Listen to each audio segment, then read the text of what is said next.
আজকে আমি আপনাদের সম্মুখে যে বিষয়টি নিয়ে উপস্থিত হয়েছি সেটি হলো যুগে যুগে আল্লাহদ্রোহীদের শাস্তি।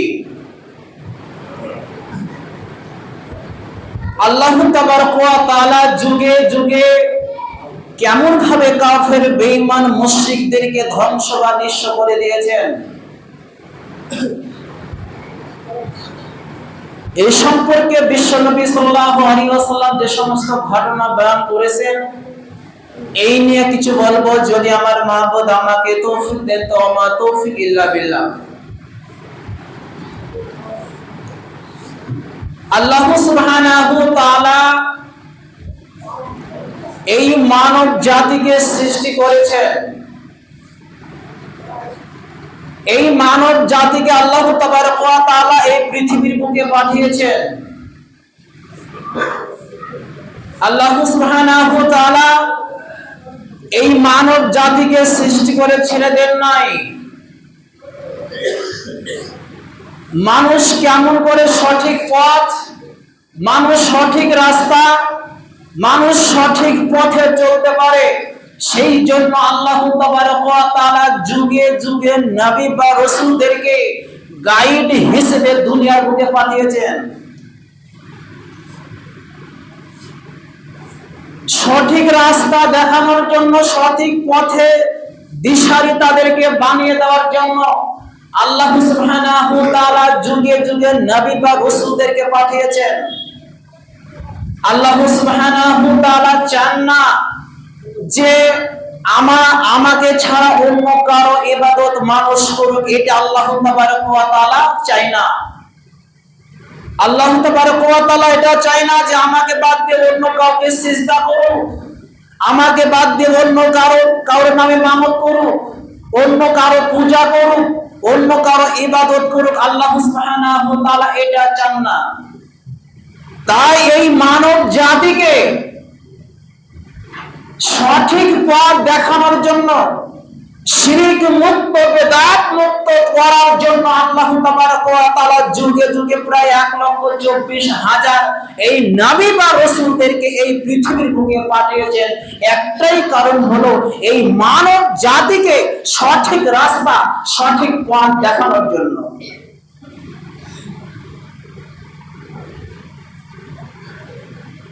যারা সঠিক পথের দিশারি হয়ে গেছে, যারা সঠিক রাস্তা ধরে নিয়েছে, তাদেরকে আল্লাহ সুবহানাহু ওয়া তাআলা সেই সমস্ত আযাব থেকে, সেই সমস্ত গজব থেকে, সেই সমস্ত শাস্তি থেকে আল্লাহ সুবহানাহু ওয়া তাআলা মুক্তি দিয়েছেন। আর যারা ঈমান নিয়ে আসতে পারেন নাই, যারা সে সমস্ত নবী বা রাসূলদের কথাগুলোকে গ্রহণ করেন নাই, নিজের মন মতো সে চলতে আরম্ভ করেছে, তাদেরকে আল্লাহ তাবারক ওয়া তাআলা ধ্বংস বা নিঃস্ব করে দিয়েছেন। এইরকম অনেক ঘটনা বা ইতিহাস আমরা জানতে পারি। যেমন ভাবে আপনার কিনা মুসা আলাইহিস সালামকে পাঠানো হয়েছিল বনি ইসরাইলদের বংশে, বনি ইসরাইল গোত্রদের মধ্যে পাঠানো হয়েছিল যে বাদশাহ ফেরাউন সে আপনার কিনা নিজেকে রব, নিজেকে প্রভু, নিজেকে আল্লাহ দাবি করে বসে আছে। যাও হে মুসা, তার কাছে যাও, তার কাছে গিয়ে ইসলামের বাণী, তাওহীদের বাণী, একত্ববাদের বাণী তার কাছে পৌঁছে দাও। হে মুসা, তুমি তার কাছে চলে যাও।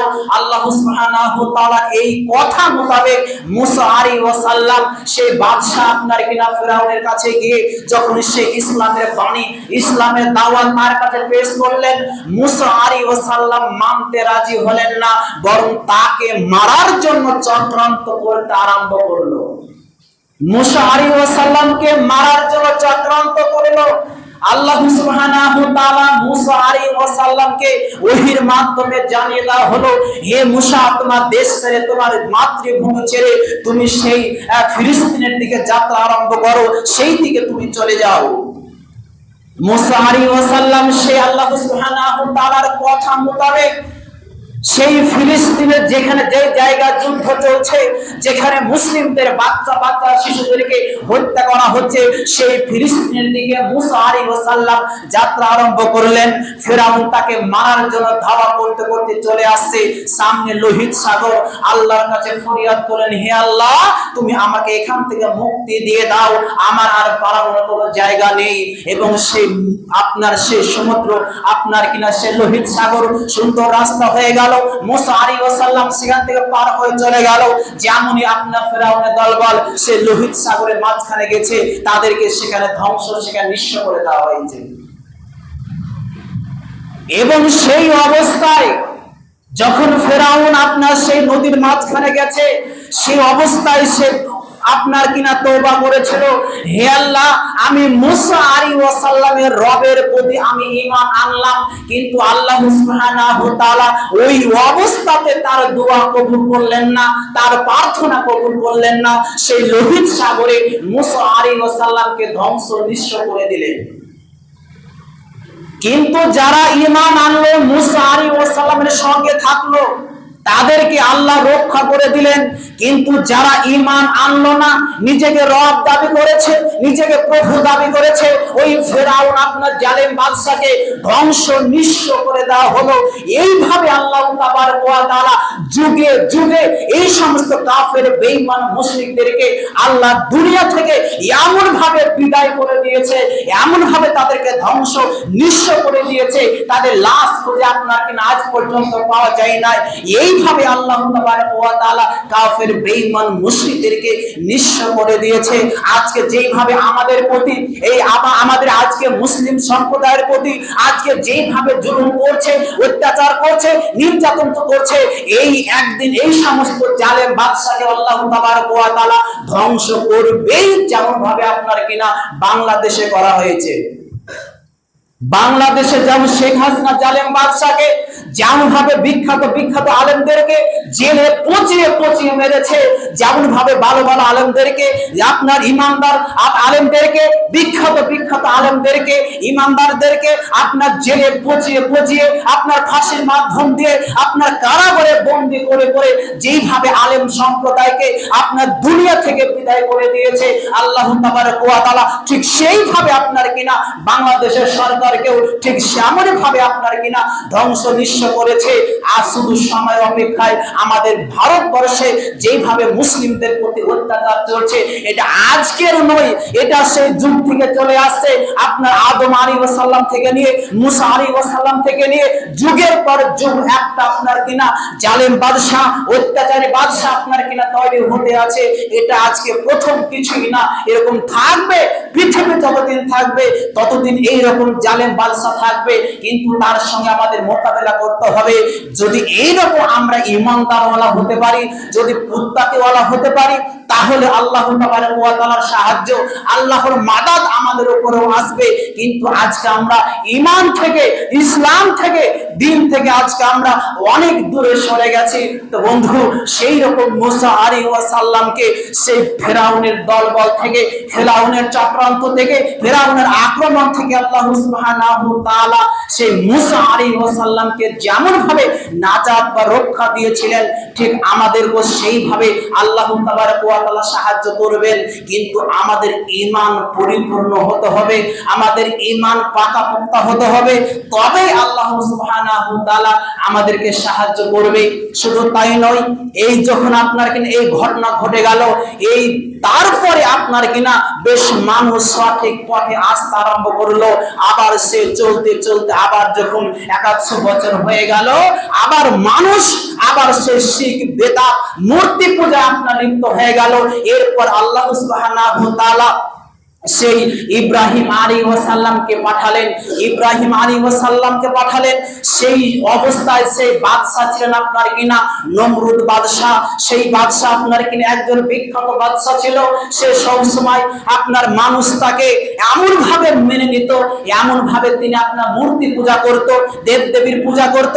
আপনার এইভাবে আপনার চলতে আরম্ভ করে। ইব্রাহিম আলাইহিস সালামকে নবী হিসেবে পাঠিয়ে দিলেন, যাও তাদেরকে ইসলামের বাণী পৌঁছে দাও। ইব্রাহিম আলাইহিস সালাম সর্বপ্রথম তার পিতার, যখন ইব্রাহিম সালাম আস্তে আস্তে বড় হলেন, এরপর ইব্রাহিম সালাম তার পিতাকে বলছেন, হে আমার পিতা, আপনি কেন এই মূর্তির পূজা করছেন, 360টি দেব দেবীর পূজা করছেন? হে আমার পিতা, আপনি সাবধান হয়ে যান, আপনি এক আল্লাহর ইবাদত করুন, এক রবের ইবাদত করুন, যিনি আমাদের সমস্ত শক্তির মালিক, আমাদের চলাফেরার মালিক, আমাদের সমস্ত শক্তির মালিক, সে আল্লাহ সুবহানাহু ওয়া তাআলার আপনি ইবাদত করুন। তার পিতা বলছে, এটা কি করে হতে পারে? আমরা যে 360টি দেবদেবীর কে আমরা নিজ হাতে তৈরি করি, ওই 360টি দেবদেবীর আমরা পূজা করব, আমরা একজন রবের ইবাদত আমরা করতে পারবো না। যেমন ইব্রাহিম আলাইহিস সালাম তার পিতাকে বারবার বলছেন, তার পিতা কোনো মতে মানতে রাজি হয় না। এরপর আপনার কিনা সেই আজর, তার পিতার নাম আজর, তাকে মারার জন্য চক্রান্ত করলো এবং তাকে বাড়ি থেকে বিতাড়িত করে দেওয়া হলো, তাকে বাড়ি থেকে তাড়িয়ে দেওয়া হলো। এই ঘটনা হওয়ার পরে আপনার কিনা, এই ঘটনা হওয়ার কিছুদিন আগে আপনার কিনা তাদের বছরে একটি আপনার উৎসব হয়। সেই উৎসবে যাওয়ার জন্য ইব্রাহিম আলাইহিস সালামকে বলা হলো যে, ইব্রাহিম, আমাদের একটি উৎসব আছে, আমাদের একটি মেলা আছে, ওই মেলাতে তোমাদের যেতে হবে। ইব্রাহিম আলাইহিস সালাম কি বলেছিলেন? জানা সাকিম, আমি অসুস্থ হয়ে আছি, আমি বেমারি আছি, আমি যেতে পারবো না। সমস্ত মানুষ তাদের উৎসবে চলে গেল, ইব্রাহিম আলাইহিস সালাম একাই বাড়িতে আপনার রয়ে গেলেন। ইব্রাহিম আলাইহিস সালাম মনে মনে চিন্তা করলেন, এই যে আমি সুযোগ পেয়েছি, এই সুযোগকে আমাকে কাজে লাগাতে হবে। তারা সবাই চলে গেল। ইব্রাহিম আলাইহিস সালাম সেই আপনার মন্দিরে ঢুকলেন। মন্দিরে অনেক আপনার মূর্তি রয়েছে, সেই মূর্তিকে সমস্ত কুড়াল দিয়ে আপনার ভেঙে চুরমার করে দিলেন।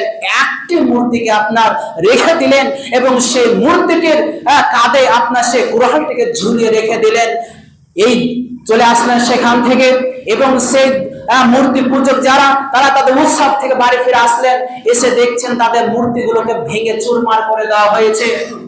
এরপর তারা মনে মনে চিন্তা করলেন, মনে মনে আক্ষেপ হলো, খুব দুঃখ প্রকাশ করলেন যে আমাদের দেবতার সঙ্গে, আমাদের মূর্তিদের সঙ্গে কে এমন ব্যবহার করেছে, কে এমন আচরণ করেছে। মনে হয় নিঃসন্দেহ সেই আপনার কিনা ইব্রাহিম করেছে, কারণ আমরা শুনতাম সবসময় আমাদের মূর্তির বিরুদ্ধে কথা বলতে আমরা শুনতে পেতাম। ইব্রাহিম আলাইহিস সালামকে ডেকে নিয়ে আসা হলো। ডেকে নিয়ে আসা বলছে, আচ্ছা বলো, কে তোমাকে এইভাবে কে আমাদের মূর্তিদের সঙ্গে এমন আচরণ করেছে? ইব্রাহিম আলাইহিস সালাম বললেন, তোমাদের যে বড় মূর্তিটি আছে, যার কাঁধের উপরে সে কুড়ালটি ঝোলানো আছে, তাকে একবার জিজ্ঞাসা করে দেখো। তখন তারা বলছে, এটা কি করে হয়? সে তো মূর্তি, সে তো কথা বলতে পারে না। তার ইব্রাহিম আলাইহিস সালাম বলছেন, যে মূর্তি কথা বলতে পারে না, যে মূর্তি সাহায্য করতে পারে না, যে মূর্তি কোনো কিছু করতে পারে না, ওই মূর্তি তোমরা কেন ইবাদত বা পূজা করছো? আপনার কিনা এই কথা শুনে তারা অবাক হয়ে গেলেন। ইব্রাহিম আলাইহিস সালামকে মারার জন্য একটি আগুনের আঙার তৈরি করা হলো, আগুনের গর্ত তৈরি করা হলো এবং সে বাদশা নমরুদ বললেন, যাও সে আগুনে তাকে নিক্ষেপ করে দাও। যখনই সেই ইব্রাহিম আলাইহিস সালামকে সে আগুনে নিক্ষেপ করে দেওয়া হয়েছে, আপনার কিনা সে অবস্থা ইব্রাহিম দোয়া করেছেন, হাসবুনাল্লাহু ওয়া নি'মাল ওয়াকিল, আমার জন্য আল্লাহ তাবারক ওয়া তাআলা যথেষ্ট। যেমন এই দোয়া করলেন, আল্লাহ তাবারক ওয়া তাআলা আগুনকে আদেশ করলেন, হে আগুন, তুমি সেই ইব্রাহিমের জন্য তুমি ঠান্ডা শীতল বরফ হয়ে যাও, ইব্রাহিমের যাররা পরিমাণ তুমি ক্ষতি করতে পারবে না। সে আগুন শীতল ঠান্ডা বরফ হয়ে গেল, ইব্রাহিম আলাইহিস সালামের যাররা পরিমাণ ক্ষতি করতে পারলেন না। সেখান থেকে আপনারা ফিরে আসলেন, মানুষ অবাক হয়ে গেলেন। ইব্রাহিম আলাইহিস সালাম মনে মনে চিন্তা করলেন, আল্লাহ আমাকে রক্ষা বারিহাই করেছে এবং ওই সমস্ত বেঈমান মুশরিকদেরকে আল্লাহ তাবারক ওয়া তাআলা বেইজ্জতি করেছেন। এরপর ইব্রাহিম আলাইহিস সালাম দিনের দাওয়াত তাওহীদের বাণী প্রচার করতে থেমে যায় না। এইরকম একটি শাস্তি দেওয়ার পরেও ইব্রাহিম আলাইহিস সালাম শান্ত হয়ে যান নাই। আবার ইসলামের দাওয়াত প্রচার করতে আল্লাহর কাছে দোয়া করেন, হে আল্লাহ, এইভাবে আমার প্রতি অত্যাচার জুলুম করছে, ঈমান নিয়ে আসছে না, বরং আমার প্রতি অত্যাচার করছে। আল্লাহ তাবারক ওয়া তাআলা এই দোয়া কবুল করে নেওয়ার পরে আল্লাহ সুবহানাহু ওয়া তাআলা আপনার মশাকে পাঠালেন। যে মশা আজকে আমাদের বাড়িতে দেখতে পাওয়া যায়, এই মশা পাঠালেন। আপনার একদিক থেকে মশার ঝাঁক চলে আসছে, মনে হচ্ছে যেন সেই দিকে মেঘ উঠে আছে, সেই রকম মশার ঝাঁক চলে আসছে এবং তাদের কাছে এসে তাদেরকে আক্রমণ করছে। তারা মনে মনে চিন্তা করলেন, এই মশা আবার কেন এসছে, মশাতে তাদেরকে আক্রমণ করছে। আর তাদের কাছে বাদশাহ নমরুদ এবং তারও আরো সাঙ্গ পাওয়ার কাছে অনেক বড় বড় তারওয়াল আছে, এবং সে তারওয়াল দিয়ে আপনার মশাকে আঘাত করছে, মশাকে মারার চেষ্টা করছে। কিন্তু মশা তো মরে না, তাদের যে অনুসারী, তাদের যে আপনার কিনা শাগরিদ, তাদের কারো গলা কেটে যাচ্ছে, কারো মাথা কেটে যাচ্ছে। এইভাবে তার আপনার কিনা সমস্ত কাফের বেঈমান মুশরিকরা নিজেরাই আপোষে আপোষে আপনার তারওয়াল দিয়ে মাথাকে আপনার দ্বিখণ্ডিত করে দেওয়া হচ্ছে। বাদশাহ নমরুদ অবাক হয়ে গেলেন। আপনার কিনা তিনি ভয়ে তার গির্জা বা তার যে আপনার ঘর রয়েছে, তার যে প্রাসাদ রয়েছে, ওই সে প্রাসাদের দিকে তিনি ভয়ে পালিয়ে গেলেন। এবং একটা ন্যাংরা মশা তার সঙ্গে সঙ্গে চলে গেল এবং সেখানে গিয়ে তার নাক দিয়ে ঢুকে মাথায় চলে গেছে। আপনার সেই একটি ন্যাংরা বা দুর্বল মশা তার মাথায় চলে গিয়ে আপনার কিনা মাথায় যখন ভন ভন শব্দ করতে আরম্ভ করে, জুতা দিয়ে পিটাতে পিটাতে আরম্ভ করে, আবার যখন আপনার আওয়াজ করে আবার জুতা দিয়ে পিটাতে আরম্ভ করে, আবার যখন আওয়াজ করে জুতা দিয়ে পিটাতে আরম্ভ করে। এইভাবে আপনার কিনা তিনি তার পারছেন না, একটি লোক নিযুক্ত করা হলো তার মাথায় জুতা পিটার জন্য। এইভাবে আপনার কিনা 40 বছর ধরে সেই বাদশাহ নমরুদের মাথায় জুতার বাড়ি তিনি খেয়েছিলেন। 40 বছর ধরে সেই তাকে জুতার বাড়ি দিয়ে পিটিয়ে পিটিয়ে তাকে হত্যা করা হয়েছিল। এইভাবে বাদশাহ নমরুদকে আপনার কিনা একটি ন্যাংরা দুর্বল মশা দিয়ে এই দুনিয়া থেকে তাকে বিদায় হতে হয়েছে। তাহলে আল্লাহ সুবহানাহু ওয়া তাআলা এই সেই বাদশাহ নমরুদকে একটি মশার মাধ্যম দিয়ে দুনিয়া থেকে বিদায় করলেন। আর সেই ইব্রাহিম আলাইহিস সালাম যারা ঈমান নিয়ে আসলো, যারা ইব্রাহিম আলাইহিস সালামকে গ্রহণ করেছে, ইব্রাহিমকে মেনে নিয়েছে, তাদেরকে আল্লাহ সুবহানাহু ওয়া তাআলা রক্ষা করলেন। আর যারা ঈমান নিয়ে আসলো না, যারা অবিশ্বাস করেছে, আল্লাহকে অবিশ্বাস করেছে, আল্লাহকে গ্রহণ করেন না, এই সমস্ত কাফের বেঈমান মুশরিকদেরকে আল্লাহ তাবারক ওয়া তাআলা জুতার বাড়ি দিয়ে মশার মাধ্যম দিয়ে তাদেরকে ধ্বংস নিঃস্ব করে দিলেন। এইভাবে আল্লাহ তাবারক ওয়া তাআলা যুগে যুগে আপনার কিনা আল্লাহ দ্রোহী, আল্লাহর আপনার যারা বিশ্বাস করতো না, আল্লাহকে অবিশ্বাস করতো, এইভাবে তাদেরকে আপনার কিনা শাস্তি, তাদেরকে ধ্বংস নিঃস্ব করে দিয়েছেন।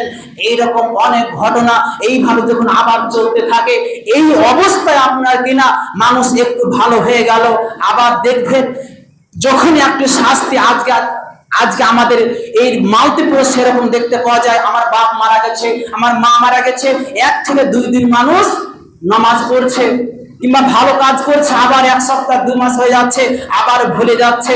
ঠিক সেই রকম ভাবে তাদের প্রতি যখন আযাব আসতো, আল্লাহর গজব আসতো, তখন তারা কিছুদিন ভালো থাকতো, আবার সে আগের মতো হয়ে যেত, আবার সে চলতে চলতে